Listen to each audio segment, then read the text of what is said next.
We are continuing our Vikings camp coverage, and joining me today for a one-on-one is the Vikings beat reporter from the Star Tribune, Ben Goessling. Ben, how you doing today, man? I'm doing well, Gabe. How are you? I'm good. Before we start, I got to give you your props. In your pre-draft coverage, you were spot on with your takes with what the Vikings should do in the first round. At 22, you said they should keep that pick, and then at the 25th pick, trade back. Of course, 22, we got Justin Jefferson, traded back 6 slots with the 49ers to get Jeff Gladney. And that was a guy that you were high on. Jeff Gladney, you were talking about him all offseason. So now that Jeff Gladney is officially a Viking, how does he fit with this roster? Well, I mean, I think the reason I was high on him, and I think the reason a lot of people were high on him, is because he fits a lot of what the Vikings like their corners to do. He seems, and I'm looking forward to getting to see him in person here later this week, but he seems like he's been a feisty corner. He has a lot of what Mike Zimmer talks about as being the first priority for his corners, which is not interceptions. It's don't let your guy catch the ball. They go up top, pass, knocked away at the last minute. What a play by Jeff Gladney. And Gladney, at least in college, seemed to take it almost personally when people would make catches on him. And I think that sort of mentality, coupled with the fact that he can play inside, outside, makes him a good fit. Now, how do you put him in there year one when he's playing for a coach that doesn't typically like to rush corners in? I think that's going to be the big question as we head into a shortened training camp. But he has a lot of the particulars that I think Mike Zimmer likes to see in his corners, and that's why it made him a good fit. And I think ultimately why he'll be probably a pretty big contributor to this defense as we go down the road. Specifically speaking of that trade for, with the 49ers, we got 2 draft picks, 117 and 176. 4th round pick, DJ Wonnum, and then KJ Osborne in the 5th round. Speaking of DJ Wonnum, what should Vikings fans expect from him in year one and seeing his growth?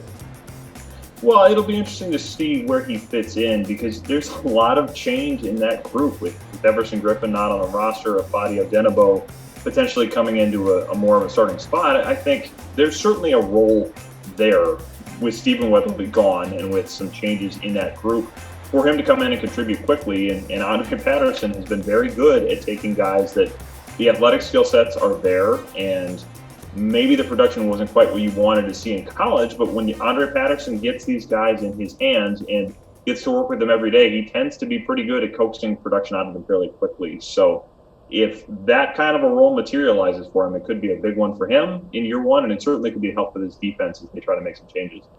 Training camp is here. I was about to say training camp is, coming up, but training camp is here.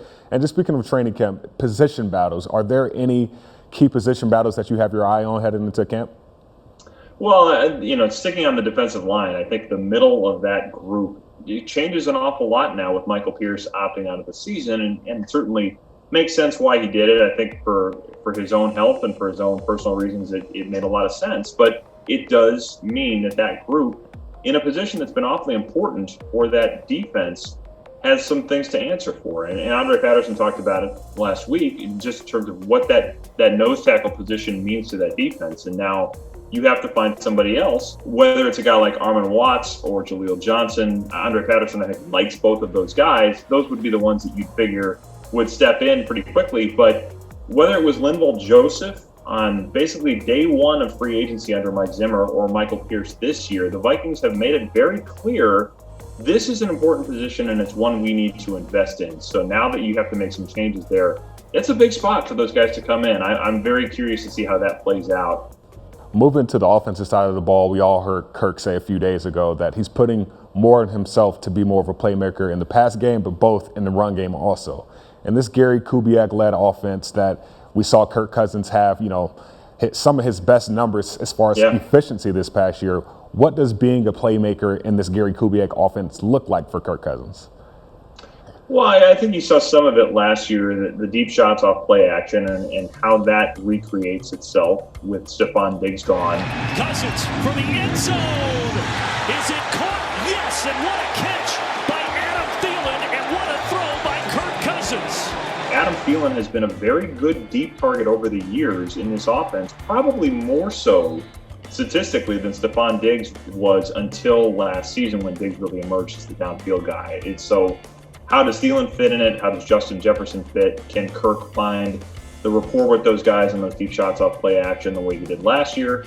can he extend plays to make those things happen? We saw him excel out of the pocket last year. And I think a lot of it comes in there in terms of how he can roll out and make throws downfield when he does that. But he's also talked a lot about, if I need to be able to run, I mean, he said this for a number of years, that he's better in running situations than people would assume. And we saw it when he was in Washington. I think he had a game against the Vikings, one of those years where he ran for a couple of touchdowns. He has the ability to do that from time to time, probably selectively, but he's always talked about wanting to get into a mode where he can do a little bit more of that.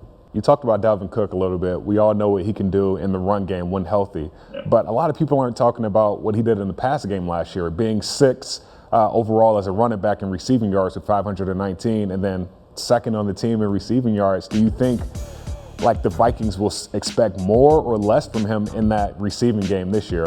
When you have a guy like Stephon Diggs gone and you have a short time to kind of work with a new set of receivers, it follows that guys you are familiar with, guys you are comfortable with, have a chance to be big contributors. And I certainly think Dalvin Cook does in the pass game, because he's been a guy that, whether it's as a safety valve or just on screens, this is an offensive line that is built to set up Dalvin Cook for big gains off the screens, given all of the guys you have, like Garrett Bradbury, like Pat Elflein, that can get out and run and block for a guy on the perimeter in that part of the scheme. So I certainly think that's still going to be a big part of it. I think a lot of what you saw Dalvin Cook do last year in the passing game is something the Vikings want to be able to do again. And you see it when you can get him on the perimeter, he has the ability to do some special things. So any way you can do that, I think they'll look to do as much of it as they possibly can.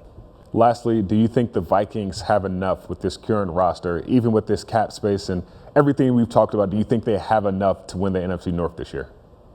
I certainly think they can, yeah. I mean, it's going to be very interesting to see what happens in Green Bay with a team that had a lot of things go right last year. The Packers had a lot of good luck with health and certainly won a lot of close games. Vikings fans can probably quibble with the means of some of those, but that was a team that had a lot of things go the way that they wanted it to last year. So how did the Packers set up in year two with Matt LaFleur and Aaron Rodgers? I think it's going to be one of the big questions. How do the Bears set up with Nick Foles potentially challenging Mitch Trubisky for that spot? It's going to be an interesting race, I think, largely between those three teams, but the Vikings have every reason to feel as good as anybody. The stability is there on the offensive side of the ball. You have Kirk Cousins in a scheme that he's comfortable with. I think everybody thinks that the longer he's in it, the better he's going to be at it. And you have a defense that has been pretty good and has earned its reputation of being able to develop guys on the fly and get young players ready to go pretty quickly.